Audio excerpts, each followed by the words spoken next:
Você é daquelas pessoas que gosta de colocar um pouco mais de açúcar no suco e não fica sem um docinho de sobremesa? Fica aí que eu vou te dar algumas dicas para você reduzir o açúcar do seu dia a dia sem maiores sofrimentos.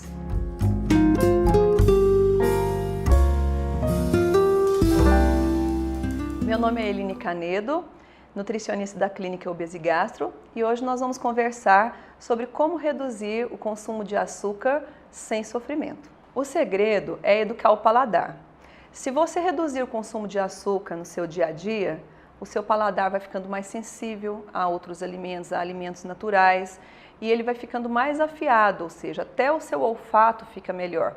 Então, alguns alimentos, eles são clássicos para diminuírem o nosso paladar. Por exemplo, alimentos muito processados, alimentos industrializados, ou seja, não são naturais. Eles foram confeccionados na indústria. Então, são utilizados vários artifícios como corantes, adoçantes, acidulantes, coisas que vão conservar o alimento, coisas que vão dar mais sabor ao alimento, como, por exemplo, o glutamato monossódico, temperos artificiais. Então, tudo isso pode mascarar o sabor dos verdadeiros alimentos.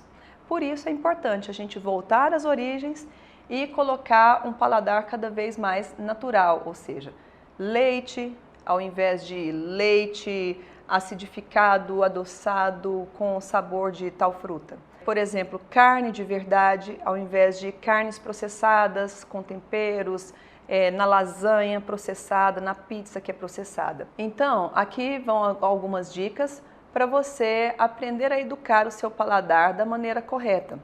Você pode começar diminuindo em torno de 25% do açúcar nas suas bebidas. Por exemplo, cafezinho ou um chazinho.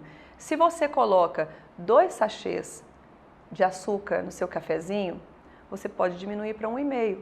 Se você já coloca menos, diminua pela metade.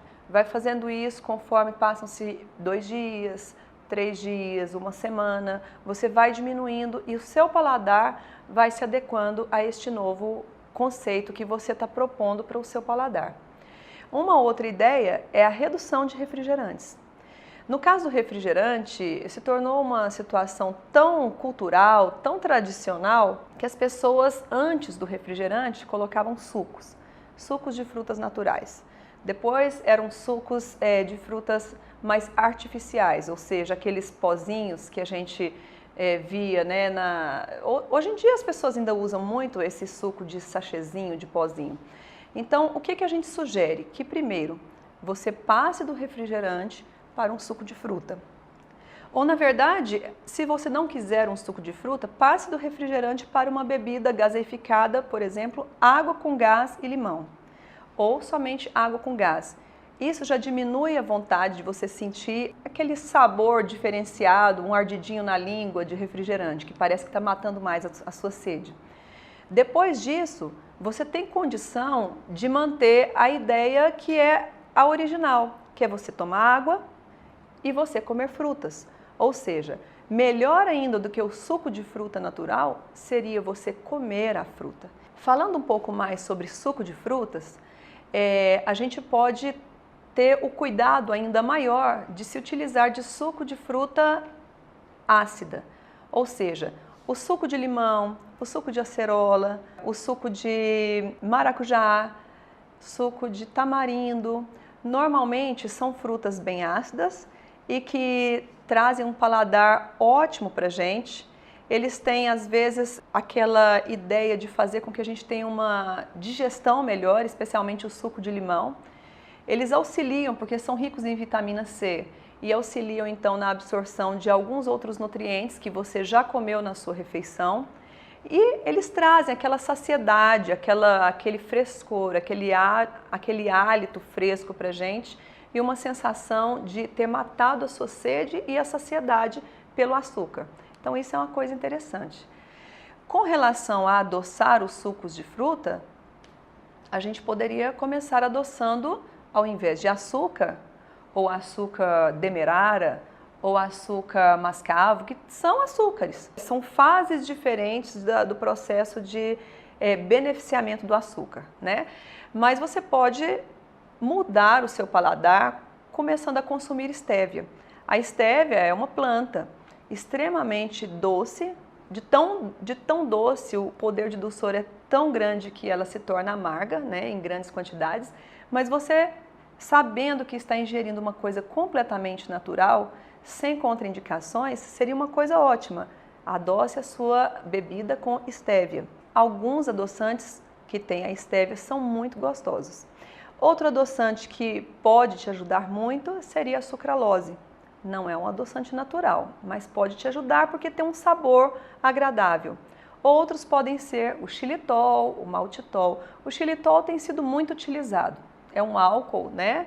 É um adoçante que tem uma partícula alcoólica e ele pode ser utilizado. Inclusive tem uma característica muito parecida com o açúcar. É granulado, parece cristais como o açúcar, só que ele é um pouco geladinho na boca. Então, as pessoas que, por exemplo, vão comer um abacate com açúcar, que é uma coisa bem cultural do brasileiro, né, podem substituir o açúcar pelo xilitol, ou seja, só fica um pouco mais friozinho na boca, mas é uma delícia.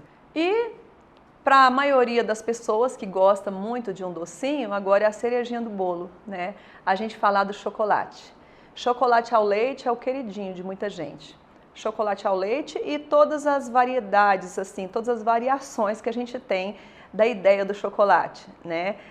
Chocolate ao leite com flocos, com amendoim, com avelãs, brigadeiro e assim vai. Então, o que a gente sugere? Comece mesclando o chocolate ao leite com o chocolate meio amargo. Depois você dá continuidade à retirada do chocolate ao leite e a introdução do meio amargo para cada vez mais amargo. Ou seja, isso é educar o paladar. Não é fácil no começo, porque se você trocar o chocolate ao leite rapidamente pelo chocolate meio amargo, provavelmente você não vai ter prazer naquele paladar. Até porque a facilidade que o chocolate ao leite tem de se derreter na sua boca é diferente do chocolate meio amargo. Então, o chocolate meio amargo ele se derrete de forma diferente. Cada vez mais a gente consumir um alimento com o benefício que ele pode te trazer, porque o cacau te traz benefício, né? O cacau, que é um alimento mais amargo, ele te traz um benefício. O chocolate ao leite comum não te traz um benefício. Ele é riquíssimo em açúcares, ele é riquíssimo em gordura vegetal hidrogenada. Então, são alimentos que a indústria alimentícia coloca e que, na verdade, te causam muito mal no decorrer da sua vida. Ou seja, aumentam a incidência de gordura no fígado, gordura visceral, triglicérides alto, colesterol, o mau colesterol que fica, né, desequilibrado. Então, essas coisas a gente pode evitar fazendo trocas conscientes e inteligentes. E se você tiver alguma dúvida, deixa aqui nos comentários que a gente responde você, tá bom? Um abraço!